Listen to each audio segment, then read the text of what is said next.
Weekly sports magazine खेल और खिलाड़ी के साथ पूरी टीम हाजिर खिदमत। ताज़ा एडिशन के साथ हम सब का सलाम कबूल कीजिए। नाजरीन, उम्मीद है आप बखैरियत होंगे। लंदन के ओवल क्रिकेट ग्राउंड पर भारत का फाइट बैक जारी है। अजिंक्या रहाणे और शार्दुल ठाकुर ने अब तक 75 रन की पार्टनरशिप लगाई है 7वें विकेट के लिए, और 50% जो रन हैं वो ऑस्ट्रेलिया के बराबर कर दिए हैं भारत ने। 235 रन 6 विकेट के नुकसान पर भारत अब से जरा देर पहले।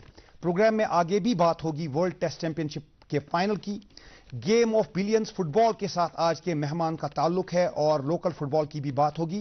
लेकिन प्रोग्राम का आगाज करते हैं मकामी खेलों की खबरों से। चलते हैं इसके राउंड अप के लिए मेरे साथी फारूक अहमद के पास। अस्सलाम वालेकुम नाजरीन, आपका दोस्त आपकी खिदमत में हाजिर। नाजरीन किराम, जैसे कि आप सब जानते हैं आजकल वादी के मौसम में दिन ब दिन बेहतरी देखने को मिल रही है। ऐसे में हमारे नौजवान खिलाड़ी कई तरह की खेल इवेंट्स पे मैदान पर खेलते हुए नजर आ रहे हैं। क्या कुछ रहा गुज़श्ता दिनों के दौरान मुकामी सतह की खेलों में खास, किस टीम और खिलाड़ी को मिली जीत और किसे मिली हार, ऐसी तमाम खबरों पर मबनी है हमारा आज का लोकल राउंड अप आपके लिए तैयार। आइए देखते हैं।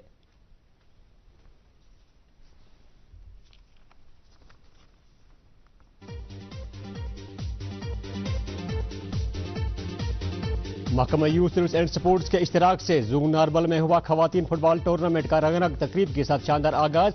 इस टूर्नामेंट में कई स्कूलों से वाबस्ता अंडर 17 उम्र के 20 टीमें कर रही है शिरकत। इंडोनेशिया में मुनक़दा इंटरनेशनल वुशु फेडरेशन के एहतमाम तरबियत और सर्टिफिकेशन कोर्स का किया गया इनेकाद, जिसमें जम्मू कश्मीर से वाबस्ता ड्रोन आचार्य अवार्डी कुलदीप हंडू ने ए लेवल जुमरे में बेहतर कारकर्दगी हासिल करके मुल्क का नाम किया है रोशन। जम्मू कश्मीर स्पोर्ट्स काउंसिल के इश्तिराक से कल 10 जून से श्रीनगर में second Kashmir open FIDE rating international chess tournament का हो रहा है आगाज, जिसमें मुल्की व गैर मुल्की सतह के मुख्तलिफ उम्र के 150 से ज्यादा खिलाड़ी कर रहे हैं शिरकत। जम्मू कश्मीर से ताल्लुक रखने वाले स्टार फुटबॉलर इशफाक अहमद को ऑल इंडिया फुटबॉल फेडरेशन की ओर से नॉर्थ जोन अंडर 16 कौमी फुटबॉल टीम के लिए बतौर कोच कम सिलेक्टर किया गया है मुंतखब। जम्मू कश्मीर फुटबॉल फेडरेशन और शाकीन ने इशफाक को मुबारकबादी के दिए हैं पैगामात। वर्ल्ड बाइसिकल डे के हवाले से कुपवाड़ा, अनंतनाग, बांडीपुरा, बडगाम और श्रीनगर के कई मुकामात पर नौजवानों के लिए कई तरह के प्रोग्राम हुए मुनक्कद, जिसमें नौजवान खिलाड़ियों ने इस प्रोग्राम में हिस्सा लेकर बाइसिकल डे के हवाले से जानकारी की हासिल। श्रीनगर के 83 टर्फ पर हुआ Srinagar premier league 2030 football tournament का शानदार आगाज। पहले दिन के मुकाबले में जम्मू कश्मीर बैंक की टीम ने आरको एफसी को 3-1 स्कोर से हरा के मैच जीत लिया। लीग में 21 फुटबॉल क्लब्स कर रहे हैं शिरकत। जम्मू कश्मीर पुलिस के ज़ेर एहतमाम सिविक एक्शन प्रोग्राम के तहत रियासी में हुआ बैडमिंटन टूर्नामेंट एख्तिताम पजीर, जिसमें अंडर 14-17 एज ग्रुप्स के 100 से ज्यादा मर्द और खवातीन खिलाड़ियों ने इस टूर्नामेंट में बढ़ चढ़कर अपना जोश दिखाया।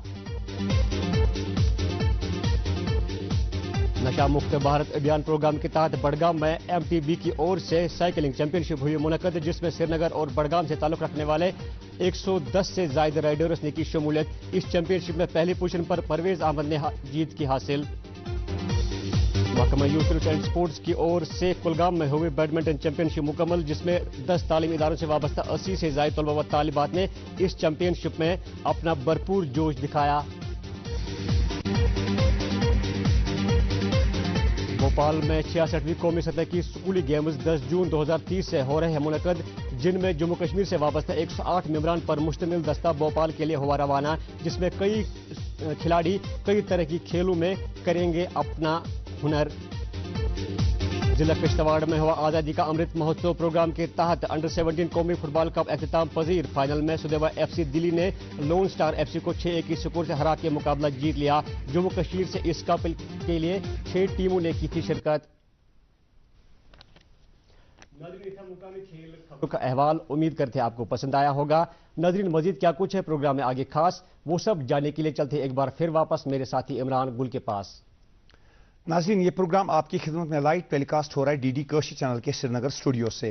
इसके अलावा ये प्रोग्राम यूट्यूब पर लाइव स्ट्रीम भी होता है और ये प्रोग्राम रिपीट टेलीकास्ट होता है आज 9:30 पर डीडी कर्शी चैनल से। नाज़रीन, अब नजर डालते हैं खास नेशनल और इंटरनेशनल स्पोर्ट्स इवेंट्स के इस राउंड अप पर। पहली खबर है क्रिकेट से।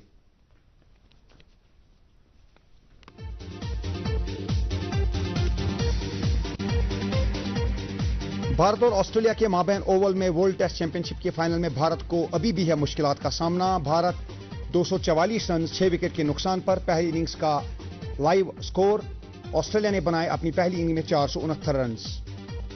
FIH pro men's hockey league में भारत की टीम पॉइंट्स टेबल में टॉप पर। अर्जेंटीना के खिलाफ दिखाई शानदार कारकर्दगी, 0 के मुकाबले 3 गोल से की कामयाबी हासिल। भारत के 14 मैचेस में सबसे ज्यादा 27 पॉइंट्स। भारत की हुकूमत ने SAFF फुटबॉल टूर्नामेंट के लिए पाकिस्तान को हरी झंडी दिखा दी। पाकिस्तान की फुटबॉल टीम को बेंगलुरु में 21 जून से खेले जाने वाले मुकाबले के लिए वीजाज जारी किए जाएंगे। आज से भारत में शुरू हो गया 4 मुल्की इंटरकॉन्टिनेंटल कप। साल का दूसरा grand slam tennis tournament French Open इख्तिताम की तरफ गामजन। खवातीन के सिंगल्स फाइनल में कल ईगा स्वियातेक का मुकाबला कैरोलिना मुचोवा से होगा। स्वियातेक ने साउथ अफ्रीका की बेट्रीज हदाद और मुचोवा ने अराइना सबेलेंका को हराया। मेंस सिंगल्स सेमीफाइनल्स में आज सर्बिया के नोवाक जोकोविच और स्पेन के अल्करेज गार्सिया के माबैन होगा मुकाबला। और दूसरे सेमीफाइनल में कास्पर रूड का मुकाबला होगा जर्मनी के एलेक्सी ज़ेवरेव के साथ। इतवार को होगा फाइनल मैच। अर्जेंटीना के नामवर फुटबॉल स्टार लियोनेल मेसी का हुआ फ्रेंच क्लब PSG के साथ सफर इख्तिताम को पहुंचा और मेसी ने अपने अवलीन क्लब बार्सिलोना में लौटना भी दिया नामुमकिन करार। मेसी ज्वाइन कर चुके हैं अमेरिका के इंटर मियामी क्लब को। मेजबान श्रीलंका ने अफगानिस्तान के खिलाफ तीसरे वनडे मैच में 9 विकेट से जीत दर्ज की और इसके साथ ही सीरीज में 2-1 से कामयाबी हासिल की। पहले वनडे मैच में अफगानिस्तान ने श्रीलंका को हराया था। दुश्मन था चमीरा रहे player of the series. UEFA champions league 2022-23 का फाइनल मैनचेस्टर सिटी और इंटर मिलान के माबैन शनिचर को इस्तांबुल के अतातुर्क स्टेडियम में खेला जाएगा। सेमीफाइनल्स में इंटर मिलान ने AC मिलान को और मैनचेस्टर सिटी ने रियल मैड्रिड को हराया था। स्वीडिश ग्रेट ज़्लातान इब्राहिमोविच हो गए फुटबॉल से रिटायर। 41 साल इब्राहिमोविच ने यूवेंटस, बार्सिलोना, PSG और मिलान के लिए खेला। उधर करीम बेंजीमा ने सऊदी क्लब अल इत्तेहाद को ज्वाइन किया और 3 साल का कॉन्ट्रैक्ट साइन कर लिया। और टेस्ट क्रिकेट की सबसे पुरानी जंग द एशेज 16 जून से हो रही है शुरू।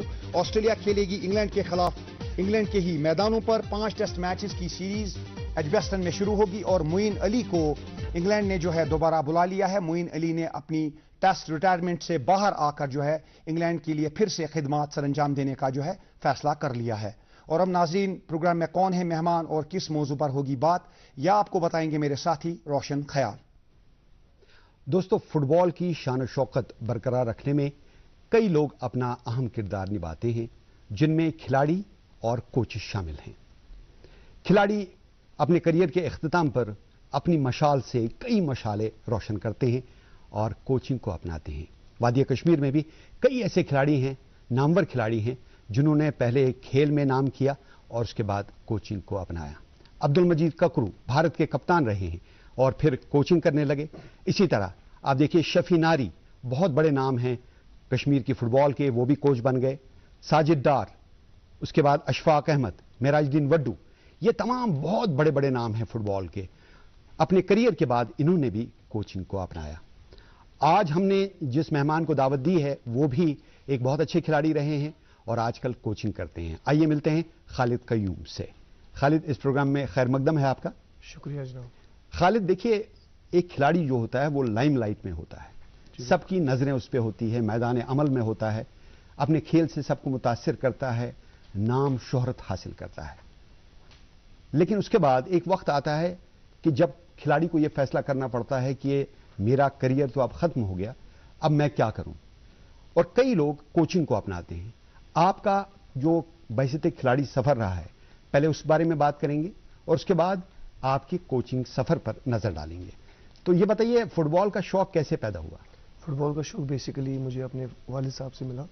तो वो बेसिकली लोकल अपने ग्राउंड में खेलते थे, तो वहीं से मेरा शौक भी पैदा हुआ। क्योंकि मैं ईदगाह लोकेलिटी से हूँ, तो मेरा ग्राउंड वहाँ पे है और बहुत बहुत बड़े खिलाड़ी वहाँ से निकले, तो उन्हीं को देख देख के मेरा वो शौक पैदा हुआ है। किस उम्र में आपने पहली बार फुटबॉल को किक मारी? 2003 और 4, मैं 14 की 13 साल का था जब मैं ग्राउंड में इंट्रोड्यूस हुआ और मैंने कुछ खिलाड़ियों को आते देखा। वहाँ पे इशफाक साहब आते थे खेलने के लिए, तो उनको देख देख के हमारा शौक बढ़ा, तो उसी टाइम पे हमने स्टार्ट किया।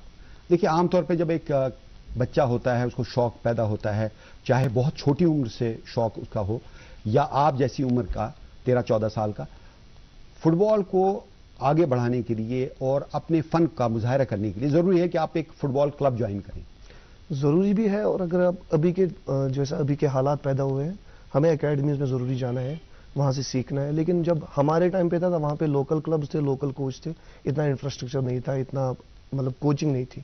लेकिन अभी के टाइम पे ऐसा है कि आपको एकेडमी से ही आना पड़ेगा, क्योंकि आपने कौन सा क्लब ज्वाइन किया था उसमें? मैंने उस टाइम अपने मोहल्ले की एक क्लब थी, उसको गाजी स्पोर्ट्स करके, वो अभी भी सी डिवीजन खेलती है, तो वही मैंने ज्वाइन किया था। उस टाइम फुटबॉल का मंजरनामा क्या था? कौन से बड़े बड़े खिलाड़ी थे, कौन से बड़े बड़े क्लब थे? उस टाइम की हमारी सबसे बड़ी ड्रीम टीम जो यहाँ पे अभी भी है, जो पावर हाउस जिसको बोलते हैं, जेके बैंक थी, जिनमें बहुत बड़े बड़े खिलाड़ी थे, जेके पुलिस थी।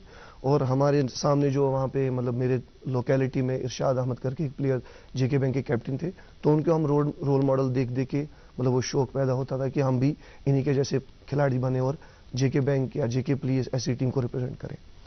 जब आप 13-14 साल के थे, जाहिर है उन दिनों उतना टेलीविजन का रोल नहीं था, उतनी कवरेज नहीं होती थी और उतने टूर्नामेंट भी नहीं होते थे। आजकल देखिए दुनिया भर के टूर्नामेंट होते हैं, आप कभी भी टेलीविजन ऑन कीजिए या मोबाइल पे देखिए, कोई ना कोई टूर्नामेंट दुनिया में चल रहा होता है। लेकिन उस जमाने में आपको उतना एक्सपोजर नहीं था, तो आपकी कोचिंग कैसे हुई? कैसे आपको इस खेल के बारीक निकात से मुतारिफ कराया गया? बेसिकली हमारे वहाँ पे लोकेलिटी में एक सफालो क्लब करके जो ए डिवीजन क्लब खेलती थी। सफालो? हाँ। सफालो खेलती, बहुत अच्छी टीम है। बिल्कुल।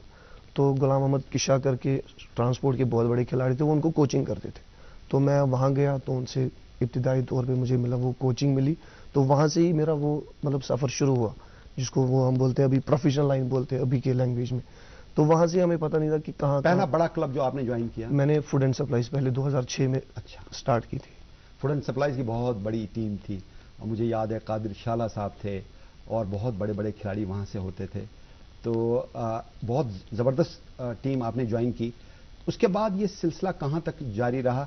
कौन कौन से टूर्नामेंट खेले? ज़ाहिर है आपने लोकल फुटबॉल पहले खेली, उसके बाद स्टेट लेवल पे खेला, फिर नेशनल लेवल पे खेला, उस बारे में बताइए। मैं 2004 में सब जूनियर खेलने के लिए गए थे हम उत्तराखंड। तो हमने पहली बार, मुझे लगता है 25-26 साल के बाद हमने वो विन किया वहाँ पे नॉर्थ जोन। फिर हमने क्वालिफाई किया था गोवा के लिए फाइनल राउंड, वहाँ पे भी हमारा परफॉर्मेंस अच्छा रहा था। तो वहाँ से सिलसिला शुरू हुआ। फिर हमने 2005 में मैंने अंडर 19 खेला, सेमीफाइनलिस्ट रहे। फिर 2009 में मेरा इंट्रोडक्शन संतोष ट्रॉफी से हुआ, जो मैंने 5-6 साल कंटिन्यूअसली खेलते रहे। और हमने एक बार यूपी में हमारा सबसे बेस्ट परफॉर्मेंस रहा था संतोष ट्रॉफी टीम। ये बताइए, ये शील्ड आपको कब मिली थी? ये शील्ड आईएफए शील्ड है, जो हमने कलकत्ता में रियल कश्मीर के साथ जीती थी। तो जब कोचिंग आपने शुरू कर दी, तो कोचिंग में तो बड़ा टफ रहा आपका कोचिंग का सफर। कोचिंग के बारे में मजीद बात करेंगे, लेकिन उसके अलावा कौन कौन से टूर्नामेंट आपने खेले? आईएफए शील्ड खेला है, ड्यूरेंट कप 2-3 बारी खेली, आई लीग खेली है, सेकंड डिवीजन विनर रहे हैं। ड्यूरेंट कप जो सबसे पुराना फुटबॉल टूर्नामेंट है इंडिया का, उसमें भी पार्टिसिपेट किया। कहाँ कहाँ गए थे, कौन कौन से साल आपने खेला? ड्यूरेंट कप हमने 2021 में खेला था, हम सेमीफाइनलिस्ट रहे थे। मोहन बगान के साथ हम कलकत्ता में सॉल्ट लेक में आ रहा था 2-1 जी। और कौन सा नेशनल? संतोष ट्रॉफी? संतोष ट्रॉफीज हमने 4-5 में भी 5-6 खेली है।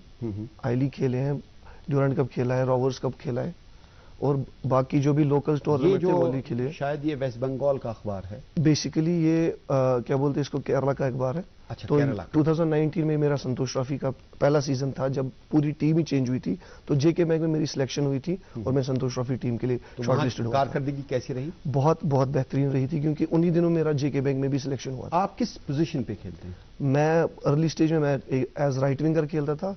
फिर जैसे जैसे कैरियर बढ़ता गया, फिर मैं स्ट्राइकर खेलने लगा, और फिर at the end of the मतलब मेरे कैरियर पे मैंने सीडीएम यानी कि सेंट्रल डिफेंसिव मिडफील्डर खेला। ऐसा वाकया, कोई ऐसी याद जो आप दोहराना चाहते हैं जिसमें आपकी परफॉर्मेंस बहुत ही शानदार रही हो? बेसिकली मेरा ड्रीम था कि मैं बचपन से ही मोहन बगान में खेलना चाहता था, लेकिन वो ड्रीम फिल नहीं हुआ। और कई सालों के बाद मैंने यहाँ पे डेब्यू अपना रियल कश्मीर का मोहन बगान के साथ ही टीआरसी में किया था, और मैं ऑलमोस्ट देखिए आजकल आप कोचिंग कर रहे हैं। जी बिल्कुल। और आपकी टीम जो प्रीमियर लीग अभी फुटबॉल टूर्नामेंट चल रहा है, 5 जून से शुरू हुआ, सिंथेटिक टर्फ में खेला गया, तो अभी जारी है। ये बहुत लंबा टूर्नामेंट है, इसमें 20 टीमें हैं।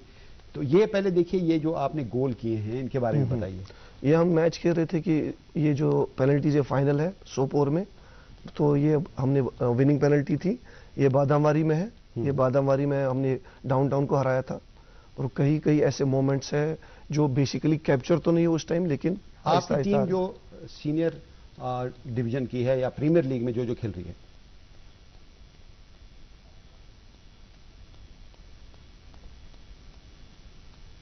शिरकत कर रही हैं और इसको इस साल से पहली बार हमने राउंड रॉबिन सिस्टम रखा है इसमें, जिसमें कि हर एक टीम 21-20 मैच खेलेगी। तो करीबन ये 240 मैच होते हैं और हर किसी टीम के साथ खेलने का मौका मिलेगा। इससे क्या होगा कि प्लेयर्स को एक लंबा ट्रेनिंग और मैच एक्सपोजर मिलेगा, जो कि पहले 2 या 4 मैचों तक ही महदूद रहता था और हमारे प्लेयरों की वो नशोनुमा जाहिर नहीं होती थी। अब आपके पास 20 मैचेस है और आप इससे अपने प्लेयरों का जो हुनर है एक टॉप लेवल तक देख सकते हैं। एक लंबी रेस का घोड़ा है और इसमें आपके प्लेयर अच्छे निकलेंगे और ऐसी league all India Football federation और AFC रिकॉग्नाइज करती है।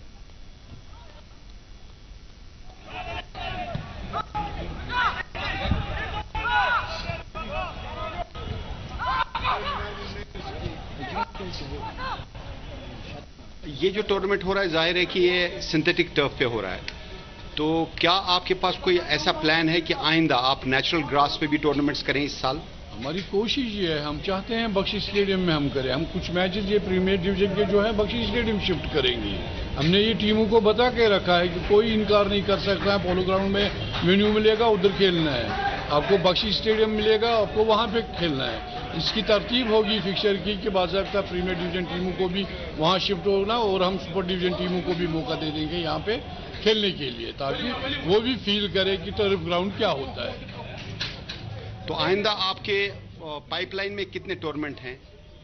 अभी फिलहाल हमारा फोकस सिर्फ लीग पे है।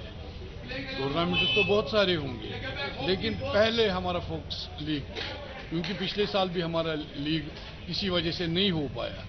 लेकिन हम चाहते हैं कि ये लीग किसी भी सूरत में कंप्लीट हो जाए, उसके बाद हम सोच सकते हैं कि हमें कौन कौन से टूर्नामेंट और करने पड़ेंगे, क्योंकि अभी हमारे पूरे जम्मू कश्मीर में लीग होना है। लीग कंपलसरी है as per the norms of All India Football Federation, as per the norms of J&K state sports council. League करना बहुत ज़रूरी है। जो डिस्ट्रिक्ट लीग करने में फेल होता है उसकी ग्रांटी नेट बंद की जाती है। इस वजह से लीग की अहमियत है। पूरे स्टेट में लीग अभी शुरू होने जा रहा है। जी खालिद साहब, आपकी टीम भी इस प्रीमियर लीग में पार्टिसिपेट कर रही है। अपनी टीम के बारे में बताइए, कौन सी टीम है? जो वो इसी साल इंट्रोड्यूस हुई है JK यूनाइटेड FC करके। तो हमने इस साल स्टार्ट किया, सीधे प्रीमियर डिवीजन में हमें एंट्री मिली है। तो हमने छोटे छोटे लड़कों को लिया है, 17-18 साल को हम इंट्रोड्यूस कर रहे हैं उनको, जो SFA से आए हैं। अभी जो हाल ही में आपने मैच खेला उसके बारे में बताइए, क्या परफॉर्मेंस रही है आपकी? हमारा मैच अभी हाल ही में 1-1 ड्रॉ हुआ था। किसके साथ? FC1 करके टीम, एक बहुत अच्छी टीम है। तो कंपटीशन बहुत अच्छा था। आपको लगता है ये जो टूर्नामेंट है 3-4 महीने चलेगा, इसमें 20 टीमें हैं, हर टीम हर दूसरी टीम के साथ एक मैच खेलेगी जी, और उसके बाद विनर का फैसला होगा? बिल्कुल। तो आपको लगता है कि इस तरह के टूर्नामेंट जो हैं उससे खिलाड़ियों को अपने फन का मुजाहरा करने का भरपूर मौका मिलता है? हर एक टीम को 19 मैच मिलेंगे जी। 19 मैच में जो खिलाड़ी लाइमलाइट में नहीं भी आता, जिसको मौका नहीं मिलता, जो रिजर्व्स में होता है, उसको भी मौका मिलेगा अपना फन दिखाने का। बेसिकली क्या होता है कि एक टीम का स्क्वाड होता है जो 27-28 प्लेयर्स का, इसीलिए होता है, जैसे हम देखते हैं इंटरनेशनल स्क्वाड होता है, वो इसीलिए होता है कि जब 40-30 मैचें होती है लीग के, तो सारा स्क्वाड को वो चांस मिले और आपके फिटनेस का भरपूर वो मुजाहरा हो। तो जैसे हम जैसे जैसे आगे जाते हैं आई लीग खेलने के लिए, ISL खेलने के लिए, तो वहाँ पे हमारी कश्मीर के जो भी प्लेयर्स हैं वो फिटनेस लैक करते हैं, वो उस एक्सपोजर को नहीं पाते हैं। और इस तरह का लीग मुझे लगता है वादी कश्मीर में पहली बार हुआ है, पर्टिकुलर श्रीनगर में जो एक प्रोफेशनल लेवल पे आया है, तो ये पहली बार देखने को मिला। आपने आई लीग की बात की जी। देखिए, आई लीग जब से यहाँ कश्मीर में हुआ, बहुत बड़ी बड़ी टीमें आई, मोहन बगान, ईस्ट बंगाल, सलगांव का टीम, और इसी तरह पंजाब की, कलकत्ता की बहुत सारी टीमें आई, उनके साथ यहाँ की लोकल टीमों ने खेला। ख़ास तौर पे कश्मीर की टीम जो है कश्मीर FC, जो रियल कश्मीर के नाम से जानी जाती है, जिसमें बहुत बड़े बड़े खिलाड़ी हैं हमारे, उन्होंने बहुत अच्छी कारकर्दगी का मुजाहरा किया, न सिर्फ कश्मीर में बल्कि आउटसाइड कश्मीर भी जो अवे मैचेस उन्होंने खेले, उन्होंने बहुत अच्छी कारकर्दगी का मुजाहरा किया। आपको लगता है कि रियल कश्मीर की जो परफॉर्मेंस है उससे हमारे जो प्रीमियर डिवीजन है या प्रीमियर लीग के टूर्नामेंट है या बाकी टूर्नामेंट्स हैं, उनके खिलाड़ियों पर मुस्बत असर पड़ेगा और फुटबॉल का मयार जो है वो बेहतर बनेगा? रियल कश्मीर की वजह से देखिए, हमारे अभी रियल कश्मीर की वजह से भी दानिश जो आईएसएल खेल रहा है उसकी वजह, उनको प्लेटफॉर्म मिला, उनको इंट्रोड्यूस किया, फिर आईएसएल में उनको जगह मिली। ऐसे ऐसे कई बहुत सारे खिलाड़ी हैं, जैसे सुहेल करके अभी हमारा एक प्लेयर है, या साजिद करके प्लेयर है, वो नेशनल टीम पे आए थे, वो यहाँ पे एग्जैक्टली। अभी फैजान वहीद है जो हमारे सैफ कप में अभी जो इंडिया खेलने जा रही है। तो ऐसे ऐसे खिलाड़ी उभर के आ रहे हैं, वो जस्ट बिकॉज कि यहाँ पे बाहर से टीमें आ रही है, एक्सपोजर मिल रहा है, और प्लेयर्स और जो यूथ अभी है उनमें भी शौक पैदा हो रहा है कि हम भी इंटरनेशनल लेवल या नेशनल लेवल। बहुत अच्छी बात आई लीग की ये थी कि इसमें इंटरनेशनल प्लेयर्स भी थे, कुछ फॉरेन खिलाड़ी थे, कीनिया के थे, युगांडा के थे, अलग अलग कंट्रीज के खिलाड़ी थे। उन्होंने रियल कश्मीर की तरफ से खेला, और इसी तरह दूसरे टीम के खिलाड़ी भी थे फॉरेन प्लेयर्स, उन्होंने भी रियल कश्मीर के अगेंस्ट खेला। तो आपको लगता है फॉरेन जो प्लेयर्स हैं उनकी जो परफॉर्मेंस है या उनका जो मयार है, उसकी वजह से हमारे मयार पे भी बेहतर असर पड़ेगा? उससे हमें ये मतलब उनको देख देख के ऐसा मिलता है कि जैसे वो प्रोफेशनल लेवल पे कैसे अपना ऑफ द फील्ड कैसे अपने आप को ट्रीट करते हैं, वो अपनी बॉडी का कैसे केयर करते हैं। तो वो चीज़ें जब एक लोकल प्लेयर देखता है जो उसने पहले देखा नहीं होता है, तो उसको वो थोड़ा मतलब एक्सपोजर आने को मिलता है, तो वो भी उसको देख देख के वो उसका अपने आप में प्रोफेशनलिज्म आ जाता है। तो उससे हमारे खिलाड़ियों को बहुत फायदा मिल रहा है। एक खिलाड़ी का जब ट्रांजिशन होता है और वो कोच बनता है, ये सफर जो है खिलाड़ी से कोच तक का कितना मुश्किल है, कितने चैलेंजेस हैं, कौन सी डिफरेंट चीज है? क्योंकि खिलाड़ी तो मैदान में होता है, उसके बाद अचानक वो खिलाड़ी को सिखाना शुरू कर देता है। पहले वो लाइमलाइट में होता है, उसके बाद वो पर्दे के पीछे चला जाता है। पहले शोहरत उसकी होती है, फिर उसको कोई जानता नहीं। ये ट्रांजिशन कितना मुश्किल है और आपने कैसे कूप किया? ये ट्रांजिशन मेरे ख्याल से बहुत मुश्किल है, क्योंकि एक प्लेयर एक इंडिविजुअल लेवल पे अपने आप को देखता है, और एक कोच एक बंच को देखना पड़ता है, उसको अपने आप को सेल्फलेस होके सबको देखना पड़ता है। तो ये ट्रांजिशन बहुत मुश्किल है, लेकिन इस ट्रांजिशन में जो अपने आप को कूप कर पाता है, तो वो मुझे लगता है वो बहुत अच्छी चीज़ है।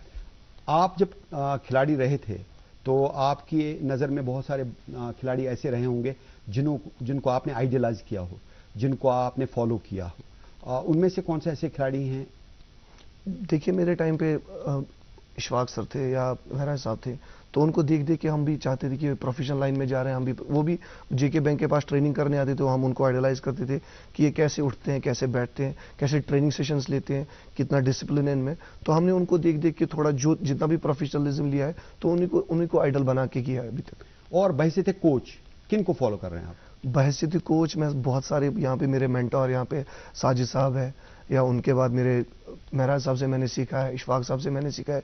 बहुत सारे ऐसे कोच हैं, हिलाल रसूल साहब से है, मैं उनके पास अप्रेंटिस मतलब एसएफए के पास जाता था सीखने के लिए। जैसे मैंने कोचिंग ज्वाइन की, तो उनको देख देख के कैसे मतलब वो बच्चों को सिखाते हैं, कैसा उनका शेड्यूल रहता है, कैसा उनकी बाकी चीज़ें, उन्हीं को देख देख के थोड़ा मतलब वो ग्रैब करना चाहते हैं। देखिए, कहते हैं कि एक कोच जो है वो खिलाड़ियों को सिखाता है, लेकिन कोच को भी कोचिंग की जरूरत होती है। एग्जैक्टली, कोच को भी पढ़ने की जरूरत होती है, कोच को भी ट्रेनिंग की जरूरत होती है। तो हमारे यहाँ कई ऐसे मौके आए हैं पिछले 2-4 साल में, जब यहाँ के कोचेज को भी ट्रेनिंग देने के लिए बाहर से कोचेज आए, और बाहर से बहुत सारे ट्रेनिंग सेशंस किए गए, क्लासरूम में उनको सिखाया गया कि कैसे कोचिंग की जाती है।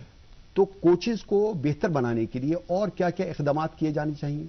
अभी देखिए, जहाँ पे अभी रिसेंटली एक यूनिवर्सिटी में, कश्मीर यूनिवर्सिटी में एएफएफ और हमारी एसोसिएशन ने सी लाइसेंस कराया, जिसमें हमारे लोकल बच्चों को 20 कोचेज गए वहाँ पे करने के लिए। तो हमें मैंने जब किया, मैंने मिनर्वा किया। आपने सी लाइसेंस कोच? एग्जैक्टली, मैंने सी लाइसेंस किया, और मैंने इप्सो से मैं स्काउट हूँ, लेवल 3 स्काउट हूँ, और मैंने फुटसॉल का भी एक कोर्स किया हुआ है। तो मुझे बाहर जाना पड़ता है। अगर वैसे कोर्सेज यहाँ पे अभी रिसेंटली सी लाइसेंस हुआ, अब बी लाइसेंस होने को है, तो हमारे जो है लोकल्स ज़्यादा उभर के आएंगे सामने, और उनको मौका मिलेगा, उनको बाहर जाने का मौका नहीं मिलेगा, उनको यहीं पे करने का मौका मिलेगा। खालिद कयूम साहब, आपने फुटबॉल के हवाले से बात की, ख़ास तौर पे कोचिंग के हवाले से बात की, और आपकी बातों से लगता है कि कश्मीर में फ़ुटबॉल का मयार बेहतर हो रहा है, और हमारा जो मुस्तकबिल है वो ज़रूर रोशन होगा। आपका बहुत बहुत शुक्रिया। और नाज़रीन, अब चलते हैं प्रोग्राम के आखिरी कलमात के लिए इमरान गुल के पास। शुक्रिया रोशन भाई। और अब नाज़रीन, आखिर पर हम बात करते हैं वर्ल्ड टेस्ट चैंपियनशिप के फाइनल की, जो कि लंदन के ओवल क्रिकेट ग्राउंड पर ऑस्ट्रेलिया और भारत की टीमों के दरमियान जारी है। भारत का जबरदस्त फाइट बैक, शार्दुल ठाकुर ने साथ निभाया। भारत के लिए मर्द बहरान और निजात दहिंदा का किरदार अदा करने वाले अजिंक्य रहाणे का 89 रन्स नॉट आउट की बहुत ही शानदार इनिंग खेलकर इस वक्त अभी लंच के लिए गए हैं पेविलियन में अजिंक्य रहाणे, उनके साथ Shardul Thakur 36 runs not out. Bharat का स्कोर 260 रन, 260। और आज जब छठी विकेट गिरी थी नाजरीन, विकेटकीपर बैट्समैन भरत आउट हुए थे, 152 रन स्कोर था।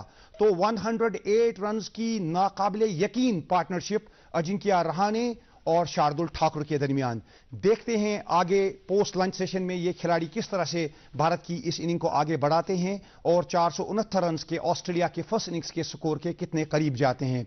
बहुत ही मजेदार मैच है।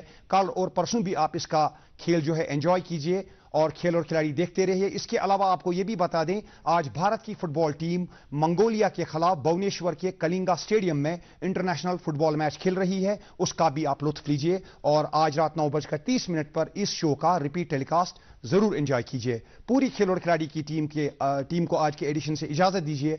खुदा हाफिज।